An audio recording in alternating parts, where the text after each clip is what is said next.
بسم اللہ الرحمن الرحیم۔ السلام علیکم ورحمۃ اللہ وبرکاتہ۔ زینب بنت علی شکل و صورت میں اپنی نانی حضرت خدیجہ الکبریٰ رضی اللہ تعالیٰ عنہا سے مشابہہ تھیں۔ چہرے پر جلال و جمال اپنے نانا سید المرسلین رحمۃ للعالمین کے رخ انور کی طرح تھا۔ چال ڈھال، انداز گفتگو اور طرز خطاب اپنے والد حیدر کرار سے ملتا تھا، جبکہ عادات و اطوار میں اپنی والدہ خاتون جنت سیدہ فاطمہ الزہراء رضی اللہ تعالیٰ عنہا کی طرح تھیں۔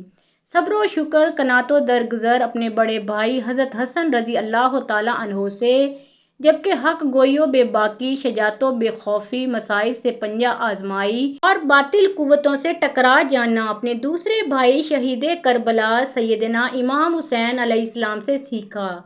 یوں خانوادہ رسول صلی اللہ علیہ وآلہ وسلم کے باغ کا ہر پھول زینب بنت علی رضی اللہ تعالیٰ عنہ کے سدا بہار گلدستے میں موجود تھا۔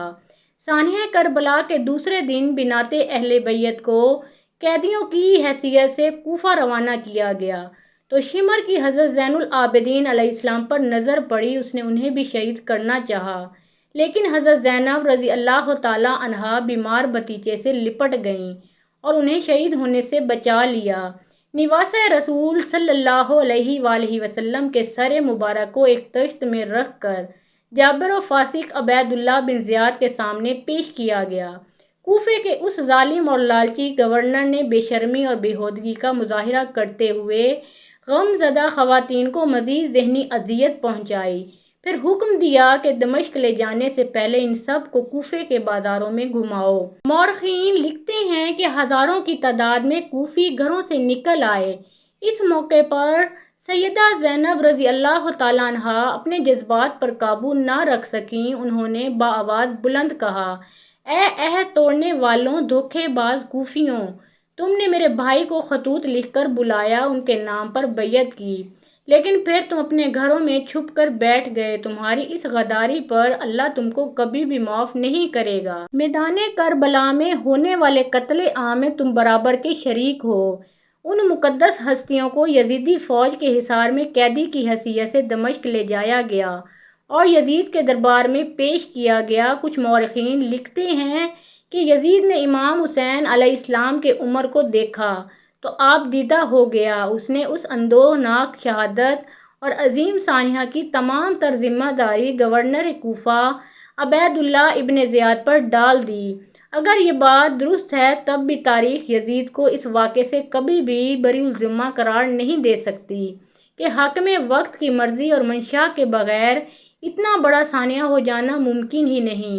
حضرت زینب علیہ السلام نے یزید کے دربار میں تاریخی خطبہ ارشاد فرمایا، کہا، تمام تعریفیں اس اللہ کے لیے ہیں جو کائنات کا پروردگار ہے، اور اللہ کی رحمتیں نازل ہوں پیغمبر خدا پر اور ان کی پاکیزہ اہل بیت پر۔ انا بعد، بالآخر ان لوگوں کا انجام برا ہے جنہوں نے اپنے دامن حیات کو برائیوں کی سیاہی سے داغدار کر کے اپنے اللہ کی آیات کی تکذیب کی اور آیات پروردگار کا مذاق اڑایا۔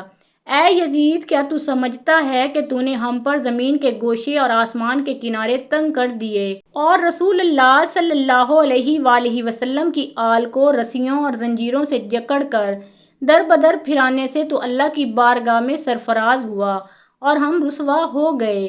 کیا تیرے خیال میں ہم مظلوم ہو کر ذلیل ہو گئے اور تو ظالم بن کر بھی سر بلند ہوا؟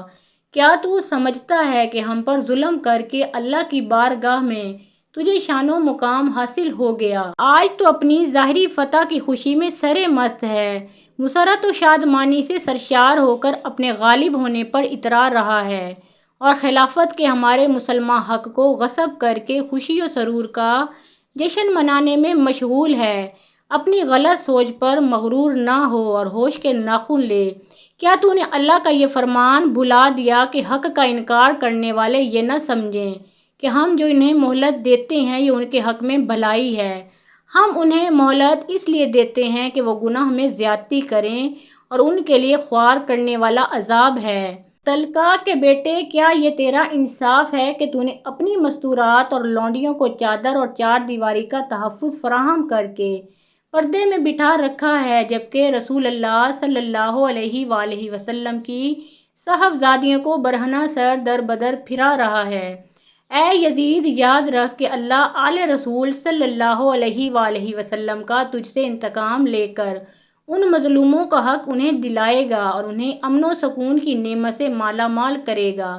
اللہ کا فرمان ہے کہ جو لوگ اللہ کی راہ میں مارے گئے انہیں مردہ نہ سمجھو، بلکہ وہ زندہ ہیں اور اپنے رب کے ہاں رزق پا رہے ہیں۔ افسوس تو اس بات کا ہے کہ شیطان کے ہم نوا اور بدنام لوگوں نے رحمان کے سپاہیوں اور پاک باز لوگوں کو تہہ کر ڈالا، اور ابھی تک اس شیطانی ٹولے کے ہاتھوں سے ہمارے پاک خون کے قطرے ٹپک رہے ہیں۔ تو نے جس گھناؤنے جرم کا ارتکاب کیا ہے اس کا بدنما داغ اپنے دامن سے نہ دھو پائے گا۔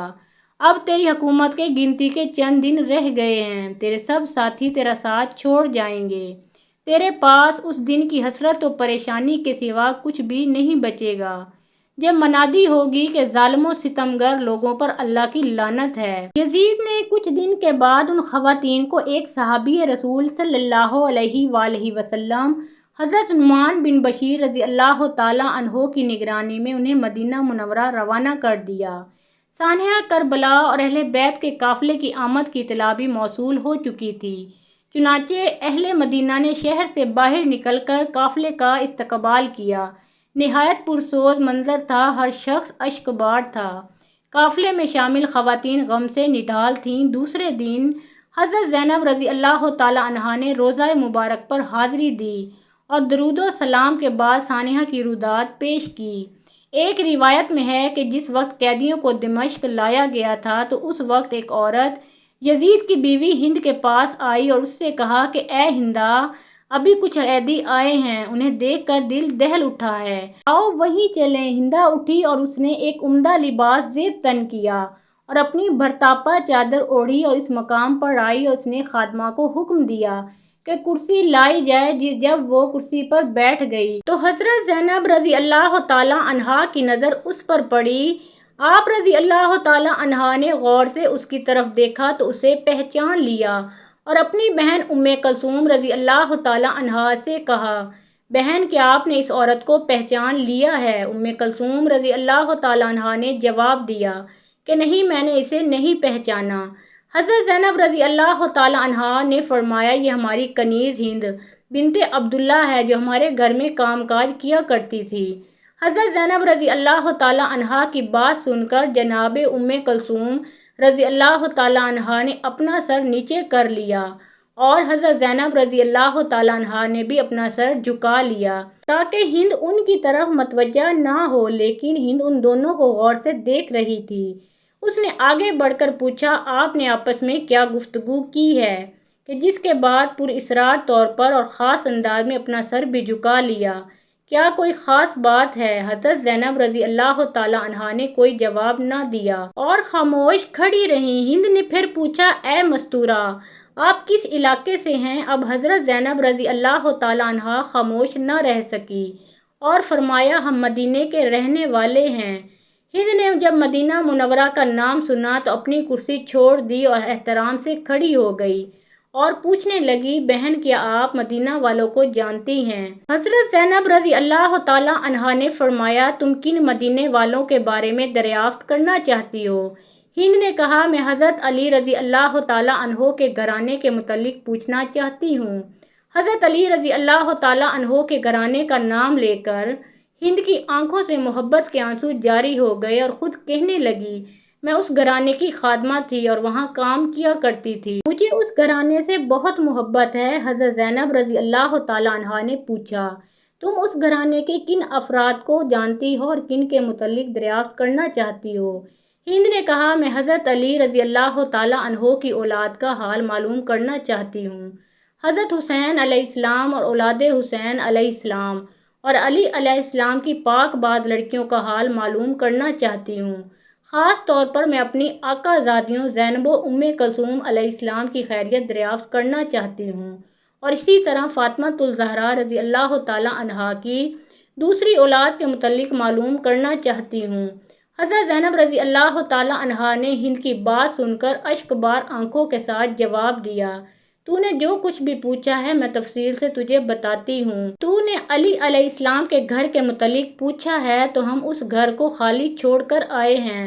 تو حسین علیہ السلام کے متعلق دریافت کرتی ہے تو یہ دیکھو، تمہارے امام حسین رضی اللہ تعالیٰ عنہ کا سر تمہارے شوہر یزید کے سامنے رکھا ہے۔ تو نے اولاد علی علیہ السلام کے متعلق دریافت کیا ہے تو اب ہم الفضل العباس سمیت سب جوانوں کو کربلا کے تپتے صحرا میں چھوڑ آئے ہیں۔ تو نے اولاد حسین علیہ السلام کے متعلق پوچھا ہے تو ان کے سب جوان مارے گئے ہیں، صرف ایک علی ابن حسین کے بیٹے باقی ہیں جو تیرے سامنے ہیں اور بیماری کی وجہ سے ناتواں ہیں۔ اور جو تو نے زینب کے متعلق دریافت کیا ہے تو دل پر ہاتھ رکھ کر سن لو، میں زینب ہوں اور یہ میری بہن کلثوم ہے۔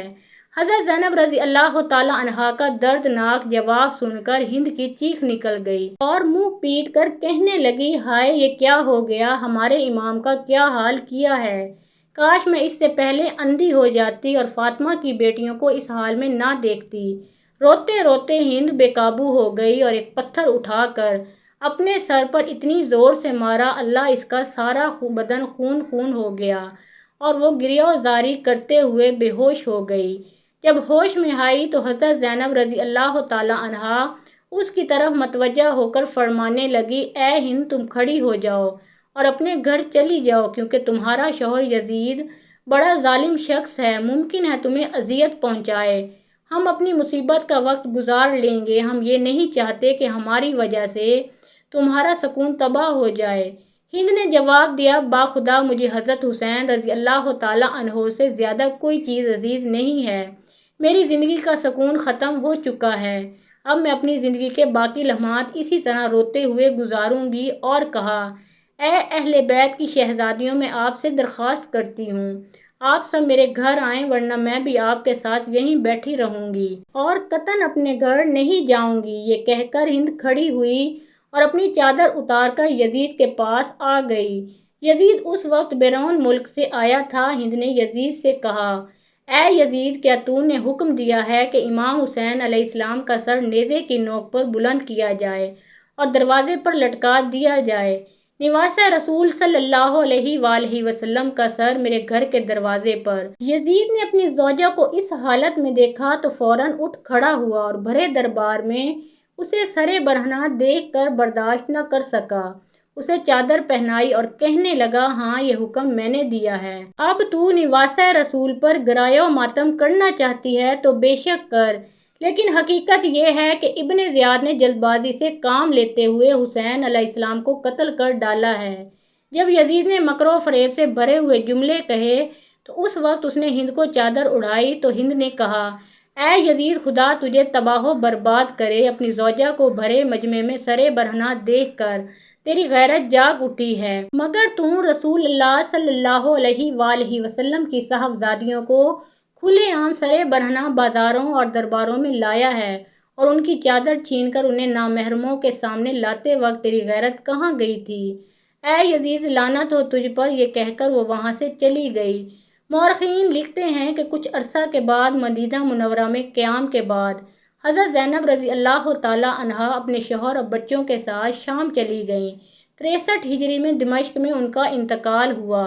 دمشق میں حضرت زینب رضی اللہ تعالیٰ عنہا کا شاندار مقبرہ شام کربلا کا امین ہے، جبکہ یزید اور قاتلان کربلا عبرت کا نشان بن چکے ہیں۔ اللہ تعالیٰ ہمیں دین کی مکمل سمجھ نصیب فرمائے اور ہمارا خاتمہ ایمان پر فرمائے، آمین یا رب العالمین۔ ناظرین کمنٹ باکس میں آمین لکھنا مت بھولیے گا۔